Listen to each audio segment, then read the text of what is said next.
खबर रीवा जिले के चाक घाट से, जहां देशभक्ति एवं जन सेवा का केंद्र इन दिनों अवैध वसूली का अड्डा बन गया है, जो कि न सिर्फ पुलिस विभाग के कार्य प्रणाली पर सवाल खड़े करती है, बल्कि आम नागरिकों के अधिकारों को लेकर भी गहरी चिंता पैदा कर रही है। ताजा मामला यह है कि ज्वेलरी का काम करने वाले राधेश्याम सोनी ने थाना प्रभारी घनश्याम मिश्रा और आरक्षक अमित सिंह पर गंभीर आरोप लगाए हैं। पीड़ित का कहना है कि 10 अगस्त 2025 को उन्हें दुकान से बिना कारण थाने बुलाया गया और वहां ले जाकर गाली गलौज, मारपीट और डरा धमकाकर 2 लाख रुपए की डिमांड की गई। आरोप है कि जब उन्होंने असमर्थता जताई तो उन्हें थाना परिसर के एक कमरे में बंद कर उनके पास रखे नगद व एक सोने की लॉकेट जबरदस्ती उनसे छीन ली गई। पीड़ित के अनुसार रात में उनके भतीजे को बुलवाकर 1 लाख रुपए की अतिरिक्त राशि ली गई और फिर कुछ कोरे कागजों पर दस्तखत करवाकर उन्हें छोड़ दिया गया। इस पूरे मामले की शिकायत 13 अगस्त को पुलिस महानिरीक्षक रीवा रेंज एवं एसपी रीवा को की गई है। और अब यह सवाल उठता है कि क्या पुलिस के यह अधिकारी स्वयं के मनमर्जी से थाना चलाएंगे या वरिष्ठ अधिकारियों का भी इन पर कुछ नियंत्रण है। चर्चाएं हैं कि आरक्षक अमित सिंह का दूसरे जिले में स्थानांतरण हो चुका है, इसके बावजूद वह अंगद की तरह पांव जमाकर थाने में बैठा है। आरोप है कि थाने की सीसीटीवी फुटेज खंगाले जाएं तो कई पुलिस कर्मियों पर गाज गिर सकती है। फिलहाल पूरे मामले में अब रीवा एसपी द्वारा कार्रवाई का आश्वासन दिया गया है। आज ही कार्यालय आए हैं, क्या शिकायत लेकर? हम ये शिकायत लेकर के आए, हम चाक घाट से आए हैं। चाक घाट जिला रीवा मध्य प्रदेश से आए हैं। वहाँ हमारी घर है और हमारी दुकान वहाँ से 5 किलोमीटर 4 किलोमीटर दूरी पर है। वहाँ हम जैसे ही दुकान पे अपने करीब 10 से 11 बजे के बीच में जैसे ही दुकान पे और जा रहे थे, दुकान पे पहुँच गए हैं। फिर वहाँ पे हमने दुकान खोला, पूजा पाठ किए। फिर उतने में चाक घाट के पुलिस अमित सिंह आए, हमको कहें कि चलिए आपको टीआई साहब बुला रहे हैं।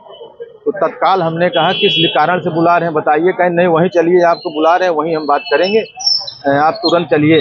तो हमको गाड़ी में बैठा करके लेके चले गए थाने। फिर हमको थाने नहीं ले जाया गया, फिर वहाँ से हमको थाने के बगल में उनका पर्सनल कमरा बना हुआ है टीआई साहब, उस जगह पे हमको लेके जाया गया। फिर हमको अंदर बंद कर दिए, भेड़ करके मारने लगे और कहा कि उसमें 4-6 लोगों को बैठाए थे। उससे एक को कहा कि तुम बताइए इन्हीं को सोने की अंगूठी आपने बेचा है? तो वो कहता है कि साहब इनको हम जानते तक भी नहीं है। फिर बाद में और मारे तो फिर बाद में बोलने लगा हाँ साहब इन्हीं को बेचे हैं। बस यही है, हमको यही परेशानी है। आए दिन टीआई साहब सभी नगर के चाक घाट के सभी लोगों को बहुत परेशान करते हैं और उसके बाद बंद करके झूठे आरोपों में पैसा लेते हैं। आपसे भी कुछ लेन देन किया गया? हाँ जी, हमसे भी लिए हैं।